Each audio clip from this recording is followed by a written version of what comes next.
Hello friends, unity IAS में आपका स्वागत है। तो हम आज कॉपी चेक करेंगे जो आरएस मेंस हो रहा है अभी, मतलब अभी होगा।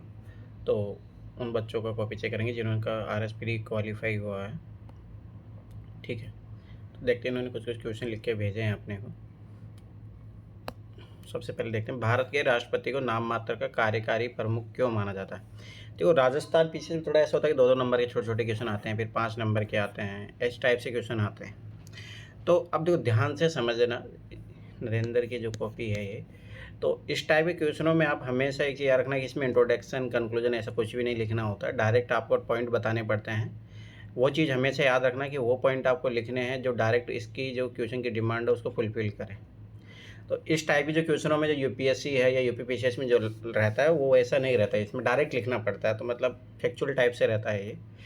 तो जैसे इन्होंने लिखा है, पहला अनुच्छेद 75 के अनुसार राष्ट्रपति मंत्रिपरिषद की सलाह पर कार्य करेगा। तो कार्यकारी प्रमुख क्यों माना जाता है, नाम मात्र का कार्यकारी प्रमुख क्यों माना जाता है, आपको इसके कारण बताने हैं, डायरेक्ट सीधे से कारण बताने हैं। जैसे मान लो कि 1 2 3 4 लाइन है, ठीक है, 4 या 5 लाइन होती है, तो मेरा मानना है 3 पॉइंट आप लिखो, आपको 2 नंबर मिल जाएंगे आराम से, इससे ज़्यादा लिखने की ज़रूरत भी नहीं है। ठीक है, उतना लिखोगे उससे काम हो जाएगा आपका। ऐसा नहीं कि बहुत ज़्यादा लिख रहे हो तो आपको ज़्यादा नंबर मिलेंगे, ऐसा कुछ ही नहीं होता है। ठीक है, ये चीज़ आज हमेशा याद रखना। 15-15 शब्दों का मतलब स्वाभाविक सी बात है, 2 लाइन 3 लाइन खूब है, इससे ज़्यादा ज़रूरत नहीं है। ठीक है, अनुच्छेद 75 के अनुसार राष्ट्रपति जो मंत्रिपरिषद सलाह पर कार्य करेगा, हाँ ये बात सही है, नाममात्र कार्यकारी प्रमुख होता है। देखो, वास्तविक जो है याद रखना कि वास्तविक होता है प्रधानमंत्री।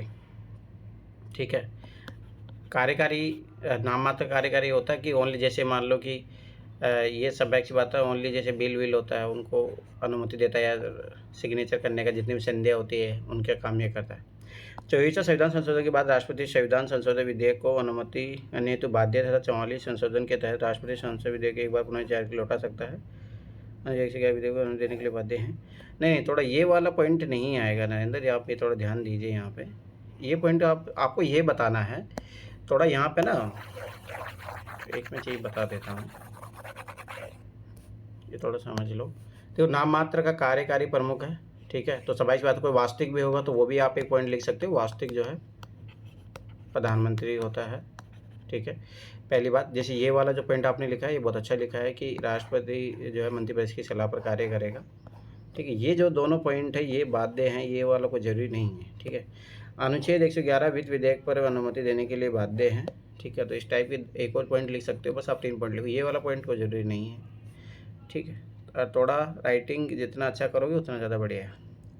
फिर आपने लिखा ही नहीं है, आगे देखो, भारतीय संसद के संदर्भ में विधेयक और अधिनियम में क्या अंतर है। बहुत अच्छा क्वेश्चन है और आपने टेबल बना के दिया है, एकदम सही लिखा है। इस टाइप जब भी डिफरेंस पूछे तो याद रखना नरेंद्र, आपको टेबल बना के ही आंसर देना, तो ये अच्छा किया आपने।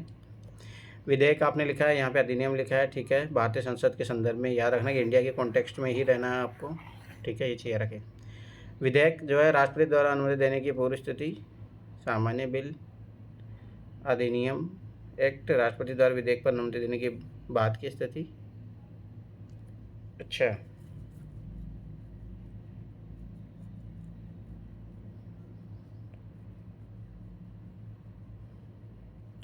हाँ देखो, यहाँ पे आपने कुछ कुछ गड़बड़ी की है, थोड़ा ध्यान से देखिए।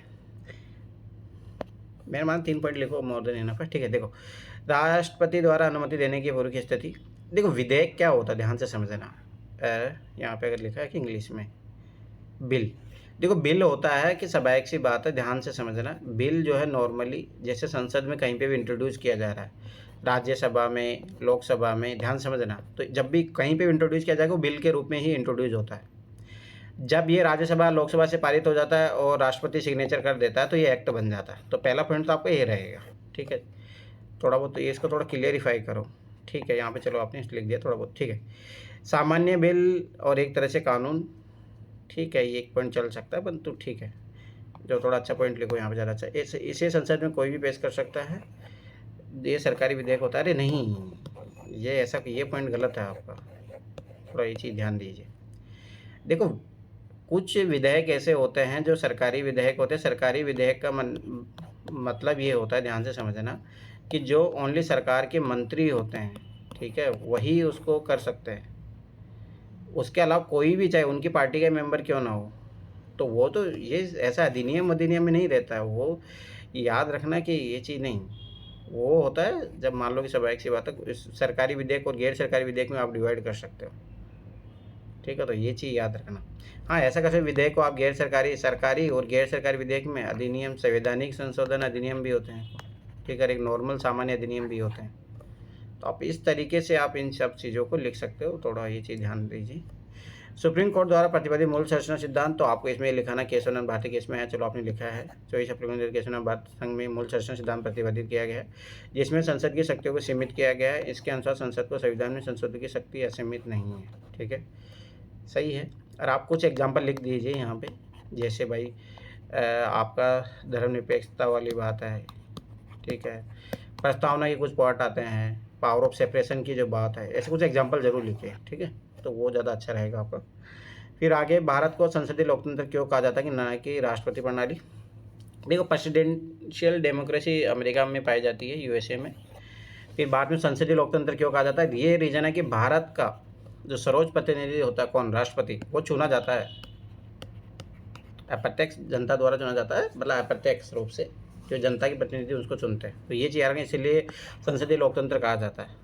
संसद के सदस्यों के चुनाव जनता द्वारा प्रत्यक्ष या अप्रत्यक्ष रूप से, ठीक है, संसदीय लोकतंत्र, पार्लियामेंट्री डेमोक्रेसी, ठीक है। संसद की सर्वोच्च शक्ति है जबकि राष्ट्रपति नाममात्र का शासक है, ठीक है। संसद द्वारा पारित विधेयक को राष्ट्रपति अनुमति देने के लिए बाध्य हैं।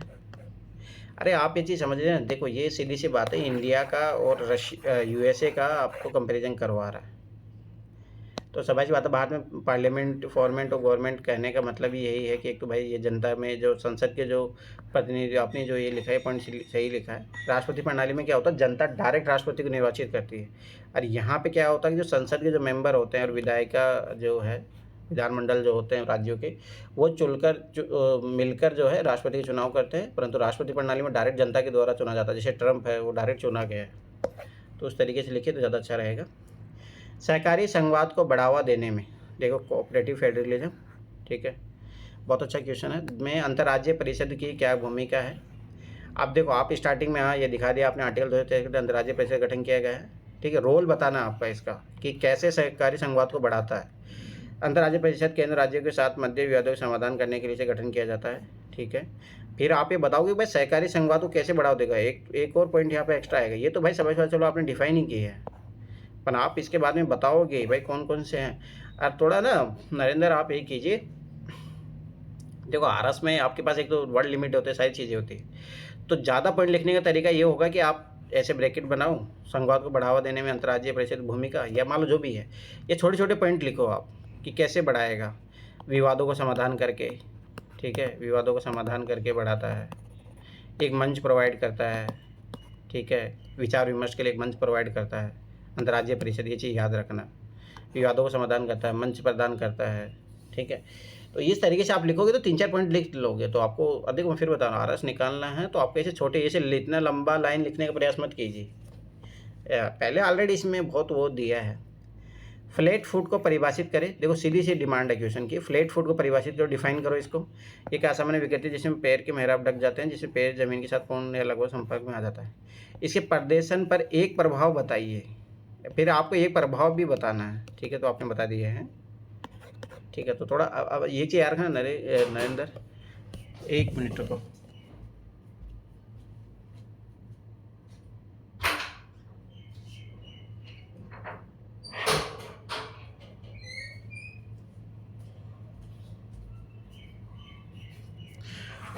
तो नरेंद्र आपको इसमें एक चीज़ याद रखना कि जब भी आप इस तरीके से लिखोगे, तो जैसे फ्लैट फुट है, डायरेक्ट इसका अर्थ लिखो, उसके बाद में जो है आप प्रभाव के लिए एक अलग से ऐसी हेडिंग बनाओ, हेडिंग बनाओ तो ज़्यादा क्लियर होगा।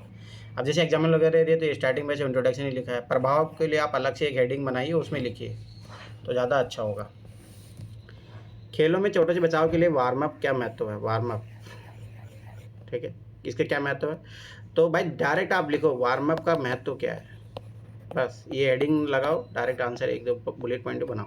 वार्म अप करने से शरीर सक्रिय हो जाता है, इससे शरीर लचीला हो जाता है, वार्म अप शरीर का बताइए ऐसा कार्य करने लग जाता है, वार्म अप, ठीक।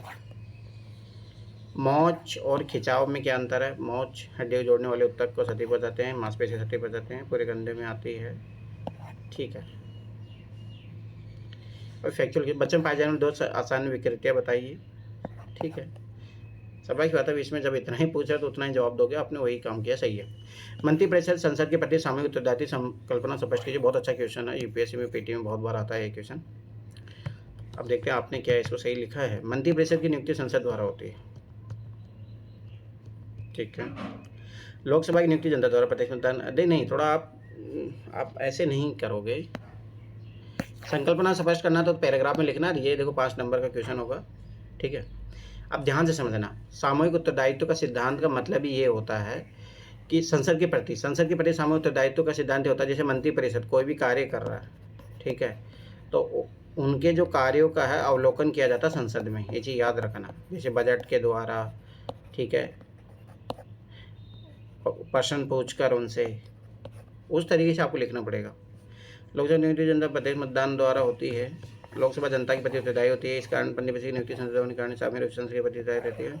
नहीं नहीं नहीं नहीं नहीं नहीं, ये थोड़ा आपने गलत लिखा है, थोड़ा एक बार पढ़िए इसको भाई। संसद के प्रति सामूहिक उत्तरदायित्व संकल्पना को स्पष्ट कीजिए। ठीक है, आपने सही लिखा है, पर तो थोड़ा भाषागत वो जो चीज़ें वो थोड़ा देखिए। आप एक ही चीज़ को बार बार रिपीट कर रहे हो, वो थोड़ा ध्यान दीजिए।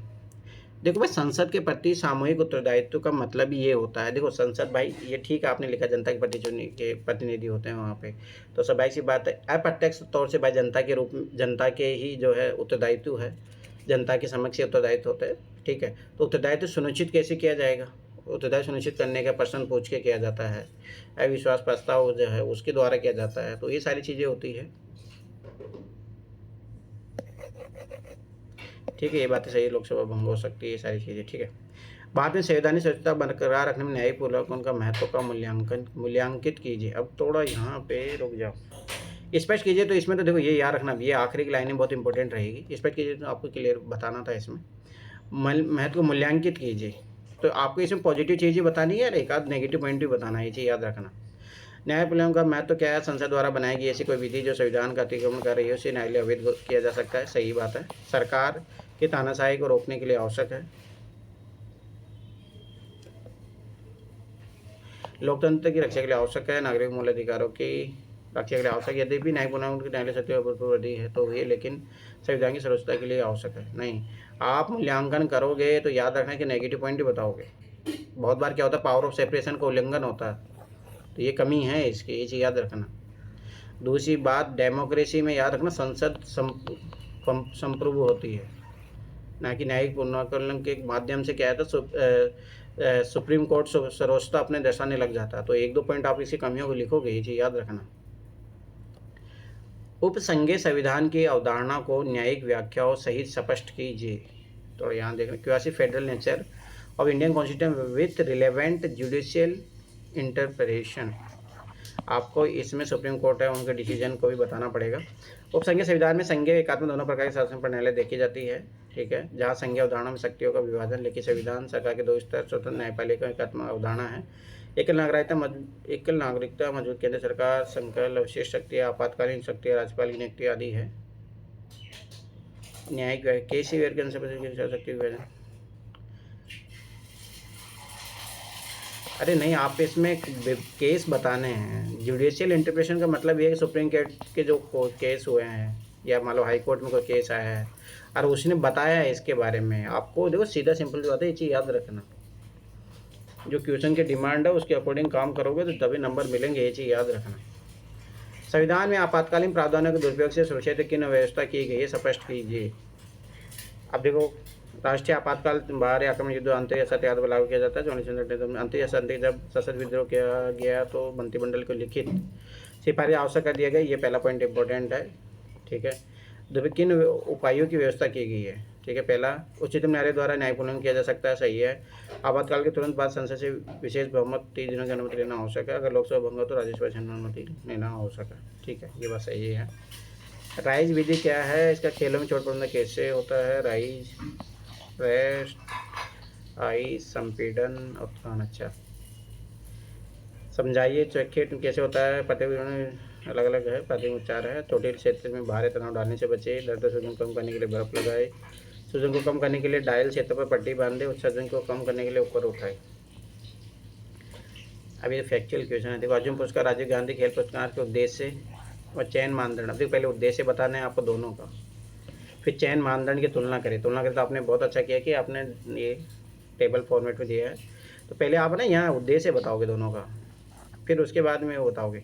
खिलाड़ी ने कल 4 वर्षों में अच्छा प्रदर्शन करता है, बल्कि नहीं राजीव गांधी खेल के अंतर्राष्ट्रीय। अब देखो वो फैक्चुअल क्वेश्चन मुझे इतना नहीं पता, पर मैं इतना बता सकता हूँ कि आपको पहले बस एक चीज़ याद रखना है कि उद्देश्य लिखोगे, फिर चयन मानदंड की तुलना करोगे, तो ये थोड़ा याद रखना। अब आगे 10 नंबर वाले क्वेश्चन।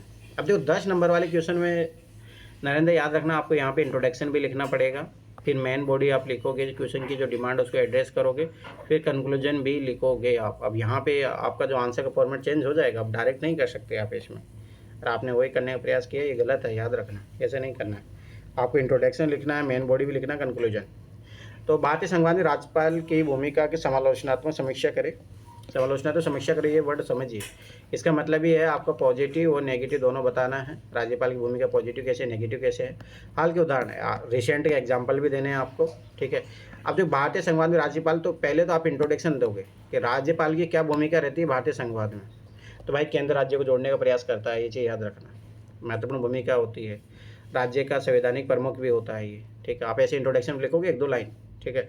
उसके बाद मेन बॉडी है उसको एड्रेस करोगे। तो पक्ष में तर्क में समालोचना, तो कैसे काम करता, राज्यपाल केंद्र से मध्यस्थता व्यवस्था भूमिका निभाता है। संविधान अनुपालन पर राष्ट्रपति शासन के लिए आग्रह कर सकता है। संविधान के अतिक्रमण पर राज्य की समस्त राष्ट्रपति शासन के माध्यम से सभी के पास राज्यपाल द्वारा संवाद के लिए परिमित, ठीक है। 2-3 पॉइंट लिखो, हो जाएगा।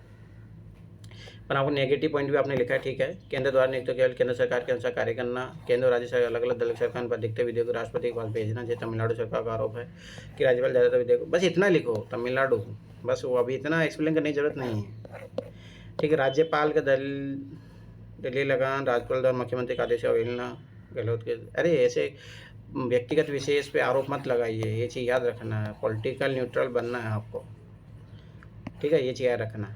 बस अगर आप ऐसे लिखना चाहते हो, राजस्थान सरकार में ऐसा भी देखा गया है, वैसा लिखो बस।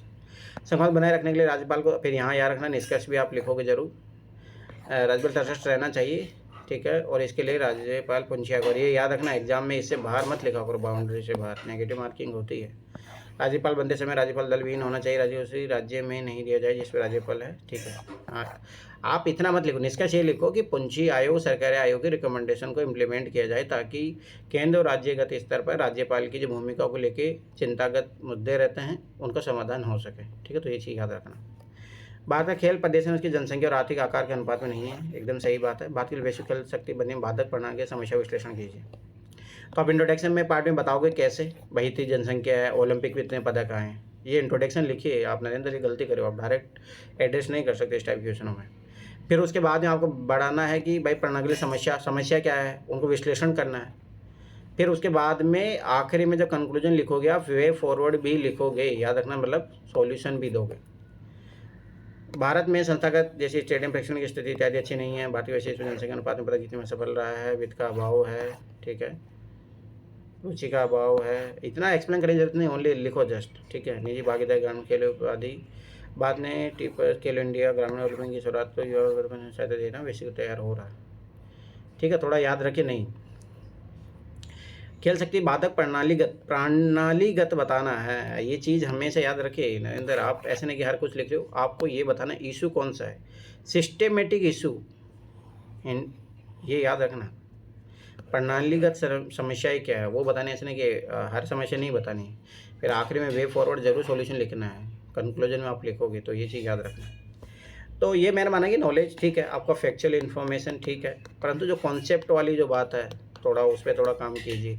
और जैसे 10 नंबर वाले क्वेश्चन है, याद रखो उसमें इंट्रोडक्शन लिखना, आपने उन्हें बिल्कुल भी नहीं लिखा, ठीक है। 2 नंबर 5 नंबर वाले नहीं लिखोगे चल जाएगा, पर यहाँ पे लिखना ही पड़ेगा। हम इंट्रोडक्शन लिखो, मेन बॉडी में आप फ्लो चार्ट या डायग्राम, ये सारे जो मेरी क्लासेज है उनको देखिए एक बार जरूर जाके आप।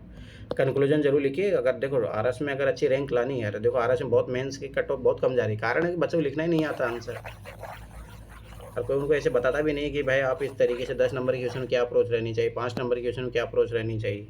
थोड़ा करंट के एग्जाम्पल जरूर डालिए, ठीक है। पॉलिटिकल आंसर जब भी आओ तो आर्टिकल जरूर डालो। तो ये छोटी छोटी चीज़ें हैं, थोड़ा इस पर आप काम करोगे नरेंद्र तो अच्छा इंप्रूवमेंट होगा। फिर बीच में चेक करवाते रहिए आप, ठीक है। Thanks for watching.